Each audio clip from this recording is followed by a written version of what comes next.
Let me ask you, all three of you, a question here. Do the men you want women like you?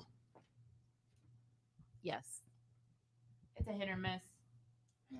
I would say yes, because I'm not interested in these high value guys. Just, banging out every chick somebody they give can me the find. cat. I can't. Somebody give me the cat. Somebody give me the cat. It's a hit or miss. It depends where you are. In Miami, it's like you never know what you're gonna get. I mean, that's a lie because every guy seems to be the same here in Miami. Every guy ever seems to be. Yes. But we are all the same. I just have and this is more just of morbid curiosity and one for anyone listening.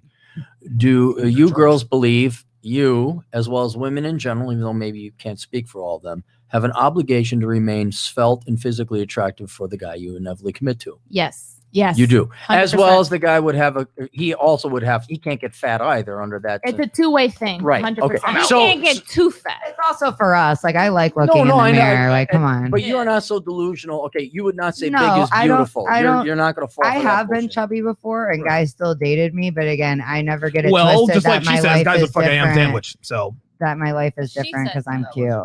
I also think that there's you said like hot ham sandwich. No, it was her. She said hot ham sandwich. I said you guys fuck towels and socks. They both are talking about ham sandwiches. pies. First of all, You said pies. Pies, towels, socks, anything.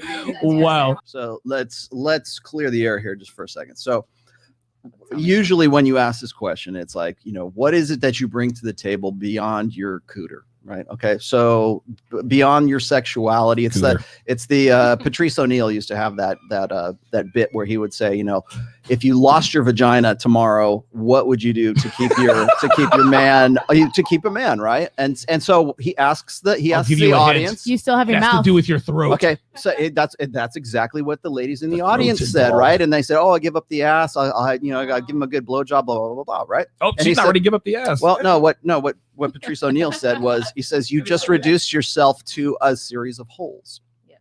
And so when you have to think of things in terms of like, what value do I have beyond my sexual nature? Like because usually that's what guys want, right? They want younger, hotter, tighter, right? That men have two criteria. Are you hot and are you available? Those are usually the two things.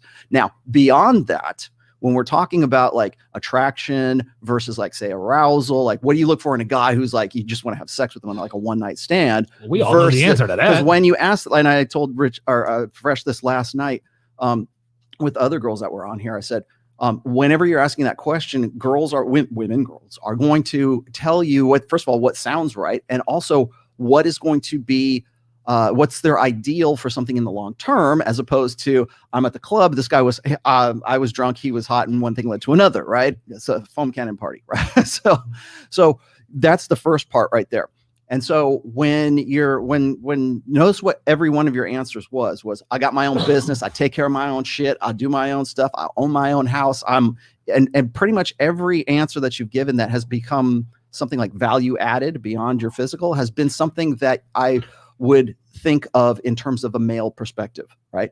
I have my own business, I've got my own shit together, I've got everything. So what you're saying to me is that you're better men than men should be. Like that's the thing that should make you attractive, is to be more masculine. Because when somebody says, oh, if somebody were to tell me, if a guy were to tell me, what do you bring to the table beyond just like, a 9-inch personality, right?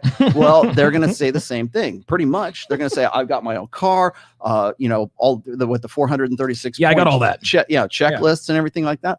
And so that gets back to the other topic that you guys were talking about. Oh, I'm an alpha female. Okay. First off, there's no such thing as an alpha female, but not in the terms that you're thinking of right now. When you say alpha female, what comes to mind for most women is like Sheryl Sandberg, right? Somebody who's like the CEO of Facebook, or like a Fortune 500, like I'm a, wear my shoulder pads and I'm Karen Smith. Yeah, exactly. And so you've got this image of the alpha female who's dominant, who has her own business and everything else. And essentially what she is she's an alpha male with tits and a vagina. That's what she ends up. So your impression or your definition of an alpha female is really a man, but it's a woman who's assuming that role. So there is such a thing as an alpha female. And that alpha female is the hottest piece of ass you've ever seen. She's got beautiful boobs. She's got a nice hourglass figure, because when it comes to dominance, intra-sexual dominance, It's the woman who can generate the most attention, who the men want to get with. That's right. That's an alpha because she's at the top of the heap. She's at the top of the dominance chain for women, which is sexuality, sexual agency. Is she hot? Is she available? Straight up. So yes, there is alpha females. It's just not the alpha female that you're thinking of. Are there dominant personalities? And that's the other thing that you guys were just saying a minute ago. I need a man who's going to be able to, have take charge and have some. I got to trust him, I think is what you guys were saying. I'm asked this quite a bit. Like Rich Cooper asked me this. What would you do to what would you tell guys to vet for if they were looking for a wife? And my first response is this: does she trust you with her life? If I was going to go to any of you, if your man, the guy that you're with, I don't know what your real relationship situations are right now, but if the guy came up to you and says, honey, we're going skydiving and I just packed you a parachute, let's go. Would you go with that guy? Probably not, because most women would be like, I don't trust him with my life. I don't trust him to even drive the car correctly in traffic. So it's this by order of degrees. It's how much do I trust this guy? And the reason why I say it's trusting with your life is because that's really what it is. Where are we going to go? What are we going to do? What's the plan for our lives? Are we going to have kids? Are we not going to have kids? Are we going to have a business? Am I going to make the money? Are you going to make the money? And that's why a dominant masculine man has to have drive, has to have everything that these guys them and everybody else who's come through here has said the same thing. I need a guy with drive. He's got to have confidence. He's got to love his mom. He's got to like puppy dogs. He's got to like rainbows. He's got to like, all this stuff. And as a result of that, it's got to be a guy that you trust, but that trust comes at the price of dominance. So you were just saying a minute ago, I would submit to a guy if I trusted him. What's going to make you trust him is he's going to provide security. You trust him to provide for protection, like he can kick ass. He's got provisioning. He's got a great job. He's parentally invested, meaning he wants to have kids in the future, kind of thing. So there's a lot of things that go along with that. So when it comes to alpha females, try not to think of it in terms of I'm a female and I have all these masculine alpha male qualities. Instead, try to think of this in terms of like femininity.